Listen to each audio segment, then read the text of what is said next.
Ugh, I look like a cross between a troll and a yeti. Ha ha ha. Sup, you guys? ASD Classified here. Ugh, I really have to force myself to do reviews of this show. Like, every time I think I'm going to, I see the episode and I'm like, yeah, I don't want to talk about this. But you know what? Let's make a quick review, okay? Quick. Alright. So, this episode, didn't care for it. Probably give it a 1 out of 5 or a 2 out of 5. It's whatever. As usual for Ninja Steel, you know, you have a plot that sounds good on paper and then you execute it poorly, right? Oh, a monster that can turn people into werewolves. Cool. But, you know, traditionally, werewolves turn people into werewolves by, you know, biting them, scratching them, you know. But, you know, that's too violent for Power Rangers. Fine. So they decide to have the monster have, you know, detachable claws. And if the monster sticks a claw into a person, then that claw turns the person into a werewolf. But then you have an easy remedy for this. Just pull the claw out and they revert back to normal. Really? That simple. That's simple. And then we didn't even have any, like, werewolf versus ranger fights, you know. Whatever. It's like, guys, you have a wizard on the team. You remembered that in this episode because Preston actually cast a spell. So you have a wizard on the team.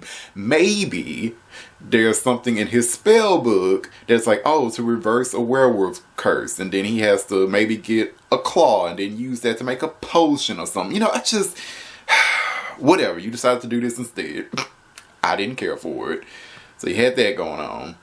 You also had another one of your stupid morals that didn't even make sense. It's just, okay, so the episode had one of Levi's fans pestering him. Pretty much throughout the whole episode, one of Levi's fans was pestering him. And it's like, first of all, I'm surprised that this never happened sooner. Like, Levi goes to a public school. He's very famous. And nobody at the school ever acts like, oh my god, Levi Weston, oh my god, give me your autograph. That should have been like every day since he started going there. But whatever. He finally has a fan that does that. It annoys him. It understandably annoys him. Like, the dude was just constantly bothering him. And then just assumed that he was going to hang out with him that day. Like, really? Really? Really? And Levi rightfully told him, like, look, we ain't friends. I never said I was going to hang out with you. You didn't even ask me. You just assumed I'm coming to sign autographs for your friends. And the way that dude's friends acted, I don't think they were his friends at all. But whatever, you know, it's like Levi was not in the wrong. But yet the episode tried to make him out to be in the wrong. It was just, it's very weird. Like, if Levi maybe could have been nicer, but he didn't have to be. Like, the dude was constantly pestering him. It's just, you know, celebrities are people too. You know, it's like, chill, okay? But no, Levi was in the wrong for wanting his personal space. And, you know, the episode's like, oh, if I had went to the park with him, then that monster wouldn't have attacked him and turned him into a werewolf. It's like, really, really, really?